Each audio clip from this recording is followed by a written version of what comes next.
Hey everyone, this podcast is part of Story Mode, the podcast network of Gamefully Unemployed. You can support us and gain access to other great exclusive podcasts at patreon.com/gamefullyunemployed.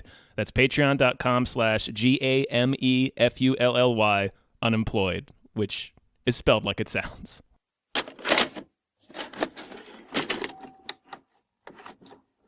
Super Bowl. Ow! Who's excited? Oh, Wait, that was man. yesterday. It was yesterday. Well, it's Who was excited? It's happening as we're Right, but like when they listen to this. Mm-hmm.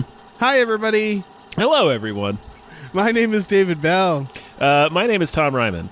and we just watched L.A. Confidential. Le Confidant.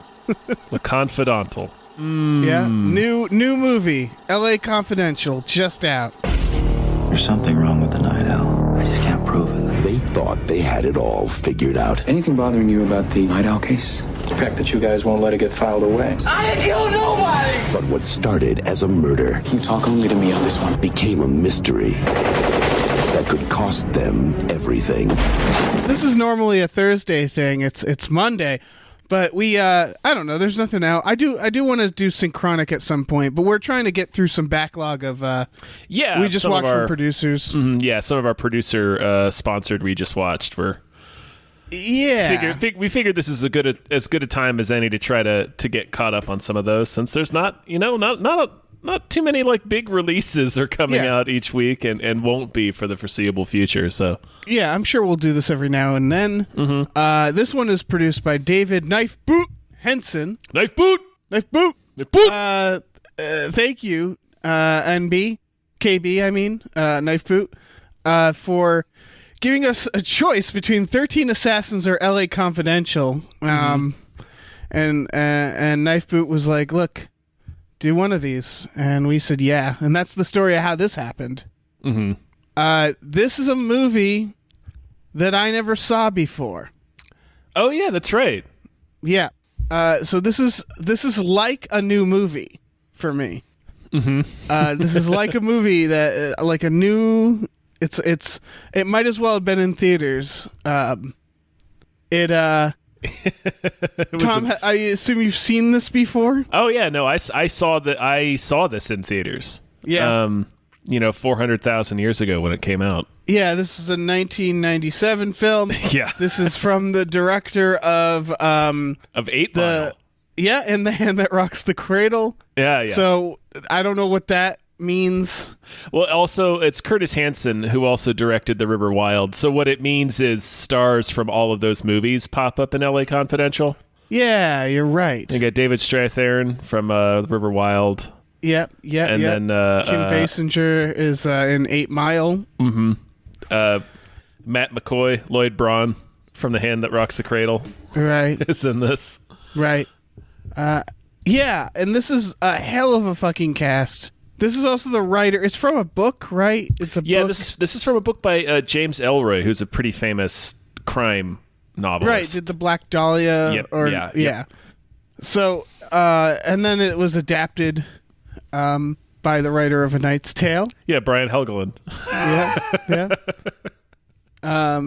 So yeah. Writer-director of A Knight's Tale, isn't he? Oh, really? I believe so. Let me look him up here. Fuck yeah, he directed it. Yeah, fuck yeah. And Payback. And The Order. Mm-hmm. So yeah, this is like, man, this is a lot of fucking names behind it. It's got Kevin Spacey, who everybody loves. Yeah. Russell Crowe. Mm-hmm. Just some real like well-balanced actors. Guys on this set playing well-balanced characters. Mm-hmm. Yeah. No. Guy Pearce. Yeah, Jimmy Cromwell. James Cromwell in there. Cromwell. Yeah, we'll get to fucking Cromwell. Danny DeVito. Yeah. My God, it's all-star cast. There's a lot of motherfuckers running around in this movie. A lot of motherfuckers. Whole lot of motherfuckers. It's funny because I'm going to talk about this movie like I haven't seen it before because I haven't, and I feel like a lot of people are going to be like, yeah, like listening because like my first observation is This is a good movie, Tom. Yes, Dave. Yes, it Yeah. is a good movie. This is a really good movie. Have you heard about this movie? Have you guys heard about LA Confidential? Have you seen this? Have you heard about this? This is a good movie. What's its like Rotten Tomatoes rating? I bet it's high. It's pretty high. I mean, it was nominated for 9 Academy Awards. Really? Yeah. Wow. Did it win any? It won 2. For what? It won Supporting Actress for Kim Basinger, and it won Best Adapted Screenplay. Oh, Kim. That's great. Mm-hmm. And it won Best Adapted Screenplay. Yeah, that makes sense. Mm-hmm. Yeah, it's a 99% on Rotten Tomatoes. Yeah. And 94 from audiences with over 100,000 ratings. Yeah. So yeah, I guess people have seen this movie. This is a well-liked film. Yeah. Well, what do we bring to the table here? I mean, I don't know. I was just excited to get you to watch it because you'd never seen it before. Yeah, I don't know why I haven't seen it. I want to start there. I've always meant to. I never looked up what this movie was about.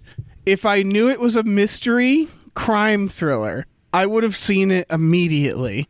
I think the name LA Confidential is bad. That's where I'm starting. I'm starting from, it looked like, I didn't know it was about cops and crime. I don't know what I thought it was about. I just saw this thing with Kevin Spacey's face on it. That's not helping. Yeah, the poster doesn't. The poster's a little strange. It doesn't. It's not that strange. It's not super strange. It lets you know that it's a noir. Yeah. I should have known. I just never thought about this movie. I think it's really the name. The name really bothered me. Mm-hmm. It sounded like it was going to be like a series of stories or something like that, and going to be like more sexy. I thought it was just like... Well, it's related to that because Confidential was the name of an infamous scandal rag in the around this time. It's what Hush Hush in the movie is supposed to be. So the title's like I assume it's like they mention it in the movie, like they mention when Kevin Spacey's character is on set of the cop show, one of the actresses he's dancing with mentions to him, she's like, "Weren't you involved in Bob Mitchum's arrest?" And Robert Mitchum famously got busted for having pot. And it was on the cover of Confidential. It's like the exact same thing that he does to the young actor in the movie. What happened to Robert Mitchum. Really? To Mitchum? Yeah. Ah, poor Mitchum. I mean, obviously it didn't hurt him. Like you'd probably like nobody knows that. Yeah, he still got to be arrested. in Scrooged. Yeah. He still got to be in Scrooged. Yeah, this is Noir Mystery, which is like LA Noir Mystery, which is right up in there. I love it. Like, this is Chinatown. This is Kiss Kiss Bang Bang. Mm-hmm. This is, I guess, the Two Jakes, and all those others. Those are the main ones. To a lesser degree, yeah. But primarily the Two Jakes. Primarily the Two Jakes. And so, like, fuck, I love it. I love it. The fucking murder mystery in LA. It doesn't start that way, which is my first thing that I really like about this movie, is that the actual murder that the mystery is around isn't immediate. They have to set some shit up. Mm-hmm. Mainly that these aren't great cops. Right. The premise, like this movie takes place in the 1950s in Los Angeles, which is a time period, I think, from the post-war Los Angeles. This time period, the LAPD is where it began to get its reputation for being less than polite. An organized crime racket, really. Yeah. It's like this is like where all like the bonkers ass corruption stories and stuff began around this time period, I think. Right. I lost my train of thought. Well, we were talking about how it begins with them not being cool dudes. Oh, right, yeah. The premise of this movie is that like we basically have 3 main characters that we jump between, 3 different police detectives, and they're all shitty in different ways. And they're all not likable people. And that like the exercise of the story is it starts you out not liking any of these guys, and then as the movie progresses and they start to come together to solve a mystery, you begin to identify with all three of them more as human beings as they let their more human sides come out. Yeah. That said, Guy Pearce, there's nothing wrong with him. He's the Boy Scout. Who learns. Learns to kill people. No. I disagree. I think. Right. He is like the quote unquote straight arrow. He's not a dirty cop. He's not a dirty cop, but he is a scumbag. Well, what does he do? He's shitty. Like, I don't like his face, but that's just Guy Pearce. Well, he's shitty. Like, you hit it on the head. He is more than willing to. He's willing to screw people over and fudge the truth to advance his own career. Right. Well, he's a politician. Yeah. I just say, as a citizen, there's 3 cops. And only 2 of them might kick my ass. Guy Pearce is shitty, but to his other cops. Yeah. Where he's like, he's going to rat them out and stuff. Yeah, and he'll also... They did beat up a bunch of people in custody. It starts with them beating up a bunch of people in custody and having like a brawl of it on Christmas. Yeah. And so Guy Pearce basically is ready to rat out, and in fact wants them to get rid of Russell Crowe. Because who plays Bud White. Yeah, Russell Crowe's he plays this super violent detective who just likes to beat the shit out of people. Right, and they do this thing where nobody's into cops right now. Cops are not in vogue. No, but they do this thing where he's beating people up, but it's guys who beat up their wives, or like they show him beating up people who you want to see beat up. Yeah, which is their way of being like, look, he goes overboard. But this is a very it feels like a Reagan era explanation of bad cops, mm-hmm. where it's like, look, he's going after the bad people. Yeah, he's a little rough, but Russell Crowe, the real version of this cop, is not as rosy. Yeah, no. They also show him beating up people who are handcuffed to chairs, and then he also hits Kim Basinger later. Yes, so that was a good choice, because they make it like, no, he's a violent prick. Yeah, he's a violent guy. I like that they give. She has to drive away with him when he's got like tubes coming out of him and shit. Yeah. That's gonna be a terrible car ride. Oh yeah. He can't speak. He got shot through the mouth. Yeah, he's complaining. She's gonna be like making him. Well, at least he can't complain. He got shot through the mouth. But he'll make noises. He can make noises. Yeah. Yeah. You're right in that their explanation of what he's doing is, it has a little bit of the rosy Hollywood element to it, but I also appreciate that they explain it, but it still doesn't make him like good. Yeah. I just would say, like a lot of noir detective films, this is a fantasy. Yes. Yeah. Where like it's still like we're still by the end supposed to like Russell Crowe and like Guy or Pearce. I guess I don't know and like Guy Pearce for learning to shoot somebody in the back, because it presents a world where it's like sometimes you just have to kill people to justify or to get justice. Yeah, he was gonna get away with it. And what they do is they show the worst people. Yes. And they're like, look, see? And it's like, well, in real life, they're not those people necessarily. In real life, it's a guy selling cigarettes on the street. I guess that's the first thing about this movie is there's a lot of cop movies like this where they circle that idea mm-hmm. of like, sometimes cops just have to kill people. And I don't know if this does a judgment on it. And again, it's noir, it's gritty. It's not trying to paint it as rosy. It's just always funny where like Guy Pearce's arc is basically he's a cop that learns to be shitty. Well, he was already shitty. It's one of different kind of shitty. Right. One of the things the movie's about is like the nature and definition of justice and the reality of justice. Yeah.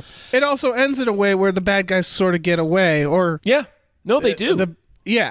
And so, like, He- again, it's the point. The movie's cynical. Yes. It's doing all the things I'm saying. It's not doing it in a way that it isn't self-aware. I would probably. I've not read this specific book, but I've read The Black Dahlia. I've read some other James Ellroy stuff, and then also James Ellroy just has this reputation. I suspect the novel is way, way darker than the movie. Like, the characters are even more irredeemable because that's what he wrote about. Like, he wrote about shitty ass cops being shitty. Yeah. I would say the only person who's like Kim Basinger's character is the only one who's like a good person, it seems. Yeah, she doesn't hurt anyone, and she just she's just trying to get by being a she works for David Strathairn as we all do in a way. We're all sort of working for him. Working for David Strathairn. You all know David Strathairn, right? Yeah. We're all fans. Yeah, well, the premise is there's He this played Edward R. Murrow. He did, Sorry. yeah. The premise is there's this brawl at the police station. A bunch of cops get sort of washed out for it, including Russell Crowe's partner. Yeah. His partner later gets murdered in a mass murder at a diner, and they bust 3 guys for it that turn out to be the wrong guys. That's the murder of this murder mystery. That's the murder. It's Russell Crowe's partner. It feels like it takes a while to get to. A lot of noirs, they usually start with the murder, or they or it's fairly quick. Yeah, and the way this is set up is actually I might be wrong about that.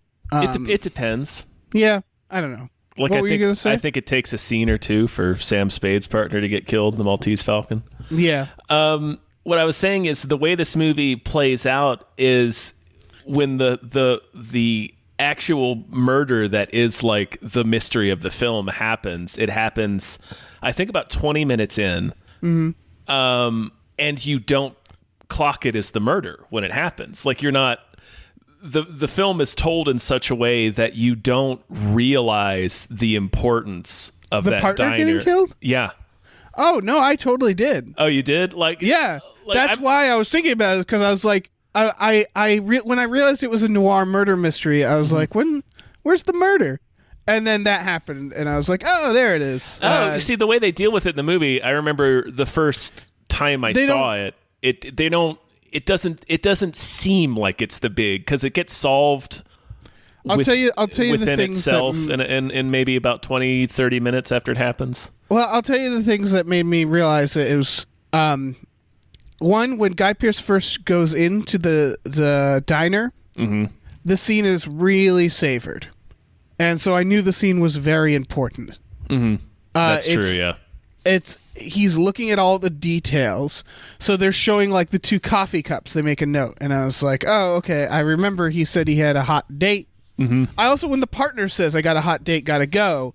I don't know, just knowing the rules of noir, maybe this is because I've just seen murder mysteries so many, and maybe when this came out, it was less, of a trope. But him being like, I gotta go, and he leaves, I was like, oh, he's dead. He's the one who gets murdered. Because he says, like, I gotta go do something, and he's like, what is it? And he's cryptic about it and leaves. Yeah. So that signaled to me, dead man. And so I was waiting for him to be murdered, and when they got to the diner, I was like, he is so going to be in that. Oh, yeah. No, I bathroom. mean, yeah, watching it this time, he might as well have been screaming into Russell Crowe's face, I'm going to go get murdered now. Right. And that's okay, because I didn't know who it was going to be. And then they tell you, they blow their load a little early here, but they're trying. It's on purpose. There's a lot of misdirection in this.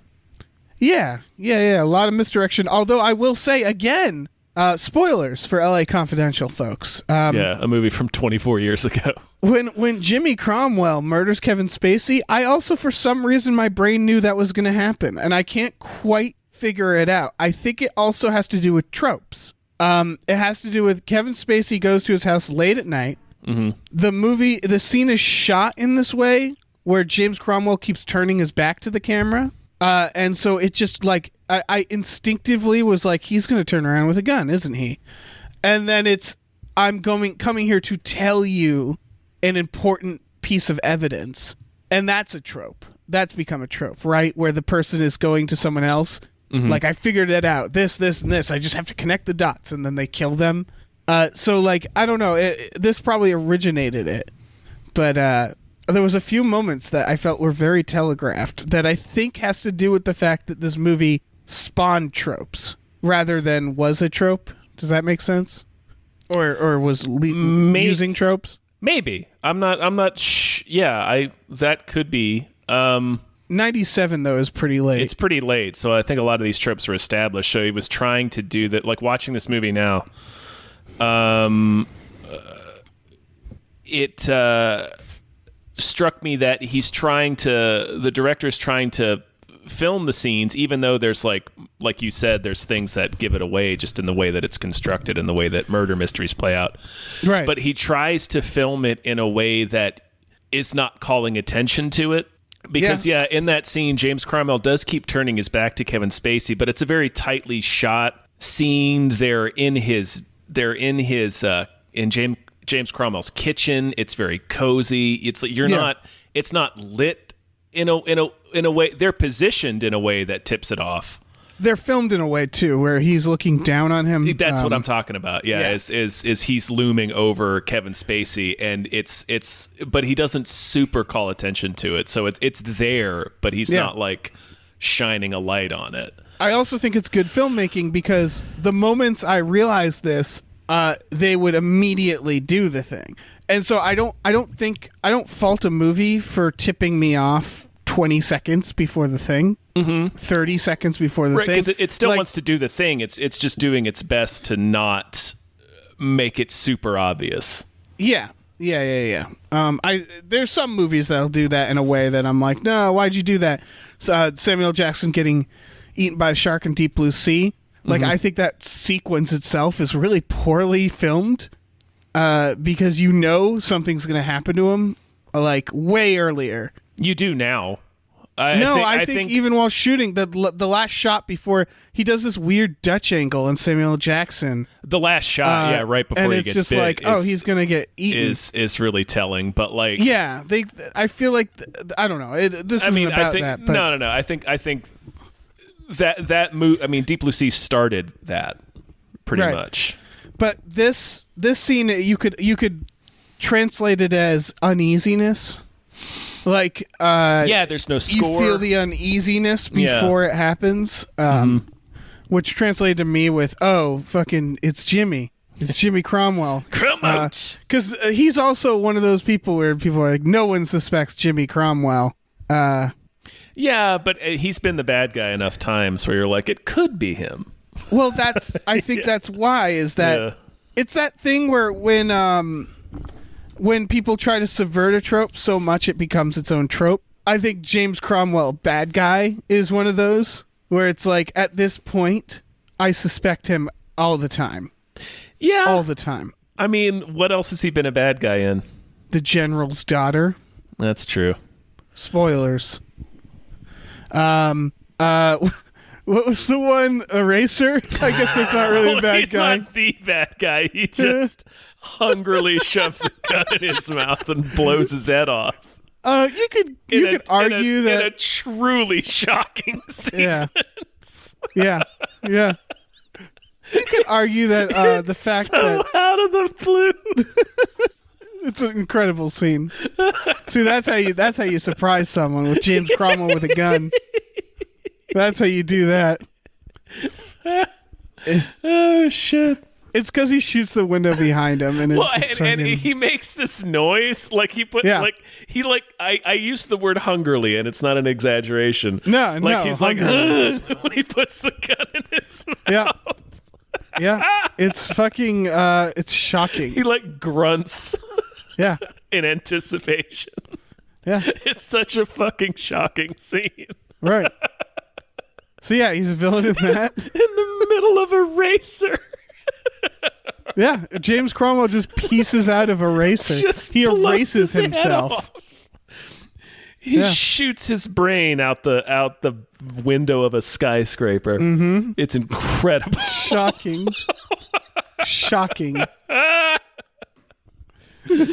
Oh shit. Yeah. Yeah, I don't know. I didn't see it coming until that scene, mind you. I'm not saying this movie's predictable. I'm saying that there's a few moments that I knew enough tropes that I was like, oh, that's the thing. And then it was the thing. And it wasn't really like in places that mattered that like hurt the film. Yeah. It's just a few moments that like, yeah. It's weird that, by the way, Kevin Spacey is like first build, even though he gets shot in the heart and fucks off. Is it just that he was the most famous motherfucker of this group at the time? Yes. Yeah. That's wild. He was coming off his Oscar win for Usual Suspects. Yep. Russell. Yeah. Russell looks fresh off of Virtuosity. He is. Is he really? Uh-huh. Holy shit. Oh yeah, right. He did a couple things in between. He did Rough Magic, whatever that is. Sure, no, that classic. Oh my everybody god, remembers. All right, I just looked it up. I got to watch Rough Magic. Sure. It's about a magician. I mean, obviously, what else would it be about? Yeah. Yeah, no, Kevin Spacey, I mean, that's another misdirect that the movie does. Like Kevin Spacey's, I mean, this is also, it's partially because he was the biggest star at the time, and it's also, you know, another element of the movie giving you a red herring is you're thinking he's going to be more of a you think he's going to be a major character throughout, and he gets killed very abruptly at the end of the second act. Yeah. Like there's still all of Act 3 to go when he dies. Yeah. They do good with this, because here's the few things with like a mystery is one of the other problems with a lot of noir mysteries, or any mystery in general, is by the time you get halfway through, you've probably already met the killer, right? Yes. And that's always a, like, because it would be really anticlimactic if they were like, oh, it's this man who is random. That doesn't stop them from doing it. Yeah, it doesn't keep them from doing it all the time, because that shit happens all the time. Like a rando? Yeah. Or they don't introduce the killer until like 30 minutes before. I mean, there's a lot of bad mysteries that do that. Bad mysteries, yeah. They'll introduce a character that is the killer, and you're just like, well, that's not fair. Like, I couldn't have solved that. Yeah. But like and so considering that fact, they did a good job at masking Jimmy Cromwell, because it's mainly not that he seems unsuspecting. It just doesn't seem like he's a significant character. Mm-hmm. That's kind of one of the things that it's another one of the things that the film does to try to disguise itself enough that you don't solve the mystery, is all of the killers are ancillary characters almost. Oh yeah. Don't like it, we see a montage of a bunch of people getting executed by two mysterious hitmen, and it's Russell Crowe's shitty partner and this other old dickhead. We find out later it's like two guys you weren't even thinking about. Right, exactly. And then James Cromwell just kind of comes in and out of the movie. He doesn't really, not enough. He seems like he's just there to fill a part, like fill a piece of exposition, like just a character that needs to exist. Yeah, he helps facilitate the three main characters. Like, he's supportive of Guy Pearce's new career. He keeps Russell Crowe on the force because he likes to use him to intimidate mafia guys. They also give them enough. There's so many moving parts. There's like Kevin Spacey and his consultant job with the moving pictures, and you're like, does Hollywood have something to do with this? It's funny because in retrospect, it is obvious that of course it's cops, because the whole movie is set up with our cops are shitty. We're trying to make our cops look better. Mm-hmm. That's how the movie starts, and it starts with the idea of Guy Pearce ratting people out. Yeah. And that whole fight scene and the corruption, and it's like, oh, of course it's going to involve that. Yeah. Of course that's going to mirror it. I just didn't know how good of a movie we were watching, so I didn't know if it was going to be like just like Kim Basinger ends up doing it or something. You know what I mean? Where it's like, I don't know, man. Yeah, the majority. I like that that whole plot thread, essentially the fleur-de-lis stuff with the sex workers who look like movie stars, that's pretty much a red herring. Like, it doesn't really have anything to do with the crime. It's right. We find out later that the big bads are James Cromwell and David Strathairn are joining forces to move 20 pounds of heroin that the Russell Crowe's fuck-up partner and this other dude just stole during one of their hits. But like most of the like a lot of the plot threads they follow just end up, you know, I don't know. Everything sort of ties together. But doesn't. They're all related, but not everything necessarily was good. Like a big clue. Yeah, it's good. It's good presentation. And I like that with James Cromwell, like you said, he's in the movie enough that you're not like, we haven't seen James Cromwell in a while, he must be the killer. But he's not in it so much that you're like, that he becomes a suspect, if that makes sense. He's also James Cromwell, which means he exists in this place where it's like, I can like, it's one thing if like they do a, you know, like when a major actor is in a small role in one of these movies, it's like, well, it's probably that person then. This, it's like, James Cromwell isn't a huge actor. I mean, he's huge in my heart. And he'd been nominated for an Oscar at this point. Right, but the role wasn't so small that it was it would be weird. To have Jimmy Cromwell, because this is like the kind of role he would do. You know, he plays a lot of presidents. You know, he plays a lot of like background like characters. Yeah, a lot of authority figures. Yeah, so it just works. So it's just, I don't know. And there's so many people cast in this. There was a point in this movie where I was like, I'm not sure what's gonna happen. Like, I took no notes for that reason, where I was just paying attention. Yeah.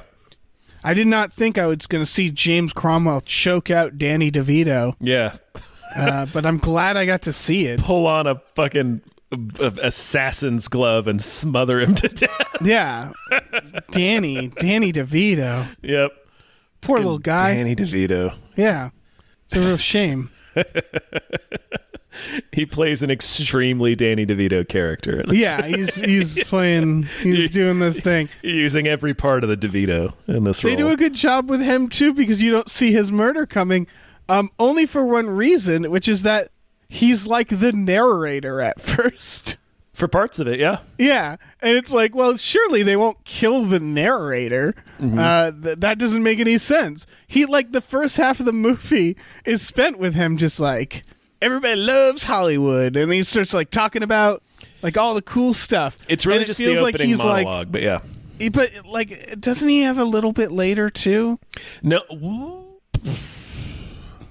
I think it's just that opening montage. Okay. I think I think that montage is the only part we actually get any narration. Really? I think so. I don't know, I just thought of him as like a godlike character because we have that opening monologue, right? And like the subject matter of the movie and the fact that he runs Hush Hush, this tabloid magazine, it's like, right. Oh, obviously he would be, because that's the point of view. He's like the thread, exactly, like the through line. This is the point of view of this film, so obviously this is going to be the thing that ties it all together. And then right, because he's also not like, he didn't seem like he was in the intrigue. He was just watching it from the outside. And then he gets his ass murdered, and they all have to stand around and figure out who killed Danny DeVito. Oh, well, we know who killed Danny. We know who killed Danny DeVito at that point. Yeah. Yeah. Ass got fucking stone cold murdered by James Cromwell. Oh, yeah. Super murdered. Then you see his fucking corpse. Danny DeVito's corpse. He's all discolored. Yeah. Surrounded by his smutty photographs. Yeah, the mix of him feeling like a narrator in that, it just reminded me of Monty Python and the Holy Grail. Where the history professor gets his throat slashed. Ice. And then the cops have to get involved. The cops show up. All right. Okay. Somebody killed Danny DeVito. Yeah. All right, we got to pause the movie. Yeah, I really like the idea of a movie, a murder mystery where the narrator gets murdered halfway through, and then there's just no narrator. Yeah. Yeah, I don't know, man. Good movie. Everybody likes this movie, right? Yeah. I was, I decided, like, we had the choice between this and 13 Assassins, and I was like, well, we'll pick LA Confidential because we'll have a little bit more to talk about. Because 13 Assassins is also good, but it's like a kind of a straightforward action movie. So it's like, well, if we do that, it's going to be like 40 minutes of us being like, this movie rules. And like now that we're doing LA Confidential, it's like, oh, this is the same problem where we're just like, yeah, this is a good movie. I don't know. Yeah, I don't know. It's funny that Russell Crowe in noir is a thing, right? Yeah, I guess. I mean, well, no, he did that The Nice Guys, and that's pretty much it. Yeah. But it's more that like when he's in a noir, it makes sense. I mean, Russell Crowe really is good at playing one character, which is guy who will beat you up. Mm-hmm. And boy, is he great at that character. There's a part in this movie where he literally snarls and throws a chair 15 feet through a window. Right, and it works for noir where he's like hot-headed. Like, yeah, he might as well be a bear in some of these scenes. Mm-hmm. Like, they literally sick him on Guy Pearce. Yes, that's the scene I'm talking about. Yeah. When he snarls and throws a chair through the window. Yeah. And I love, and again, it makes a lot of sense. Like, they basically make it so him and Guy Pearce hate each other. They couldn't be more opposites. And Kevin Spacey's character, Jack, is like kind of in the middle of that. Mm-hmm. And then, yeah, he gets his ass murdered. Mm-hmm. And then it makes sense that these two characters kind of like... They do a great job of how everybody's circling the same case, and you can kind of tell. Yeah. Because there's stuff throughout, but they don't know. Yeah. And I really enjoyed that. I think this is what it is I think this movie is... It's I think what makes this work really well is that it's those scenes I was talking about where it's like, you know what's going to happen, sort of. That's not a weakness of the movie. I think it's in the intent of the movie is that often you know more than the characters know because you know their collective knowledge. Yeah. But you don't know who did it or why. And that's what I think worked really well for it is that you're both ahead of the characters but behind the movie. Mm-hmm. At most of the time. Even when you know that it's Jimmy Cromwell, you're not entirely sure why until they sort of spell it out. We don't know all the information, yeah. Yeah. So the movie puts you in this perfect little spot that there's a certain like I think a lot of like shows do this where you know stuff that characters don't know and you can't wait for them to find out. Mm-hmm.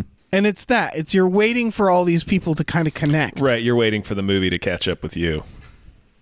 Yeah, but in a good way because it's not that the movie is right. You're right where the movie wants you to be. It's that it's since all the characters don't have each other's knowledge. It's like when it's like when like someone killed somebody else and you like both characters and you're waiting for them to learn and there's going to be a clash and it's all this drama. Like you know that certain things like are you know that at some point Russell Crowe is going to try to kill Guy Pearce. Yeah. Shit like that. Yeah. They've been making that promise for 2 hours now. Mm-hmm. Yeah. And that scene really is just like somebody let a bear into the room with Guy Pearce and they were just all right, go. Yeah.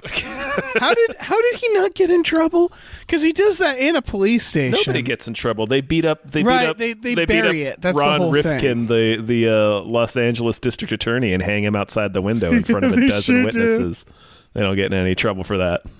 Oh, they sure do. The cops get away with everything. It's part of the point of the movie. I think so, right? That at the end they're just like, let's bury it. Mm-hmm. And they're like, we can because we're cops. Yep. I mean, that's explicitly what the movie is about. Right. Ron Rifkin, of course, in The Negotiator.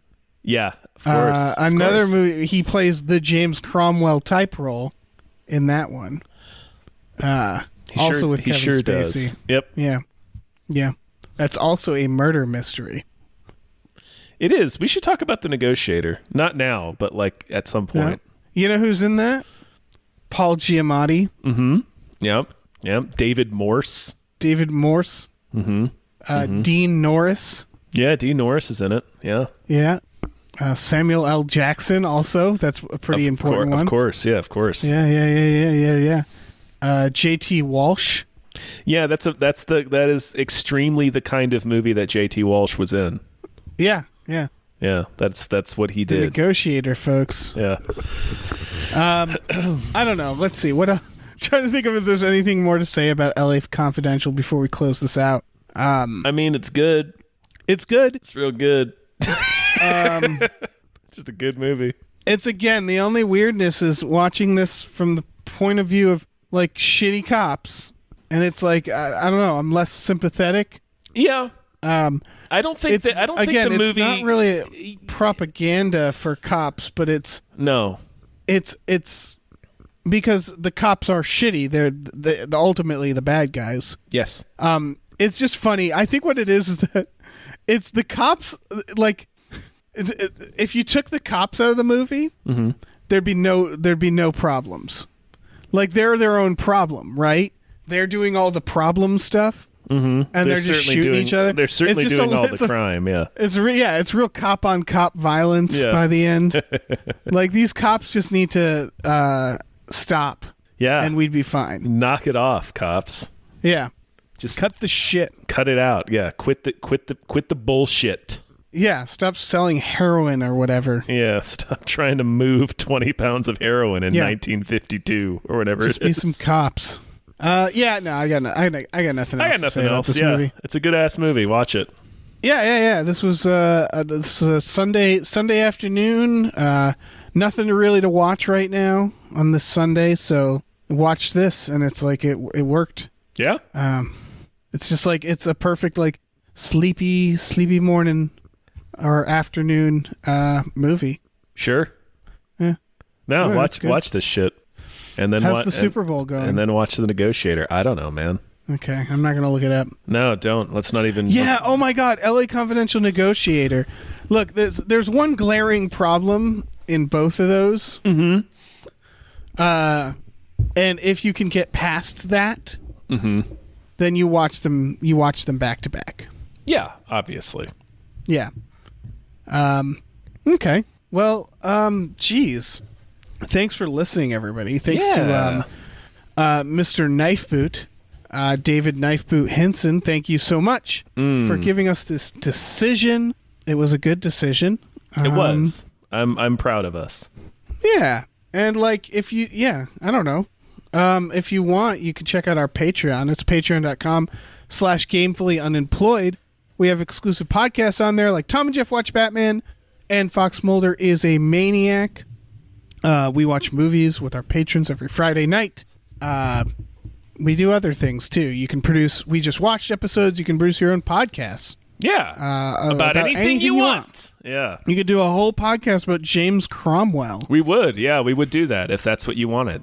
Yeah. The guy who invented the warp drive. Cromcast. Yeah. Cromcast. Zephram Cochrane. Yeah, old Cochrane. Mm-hmm. Who enslaves sentient pigs. And dinosaurs. He's the dinosaur.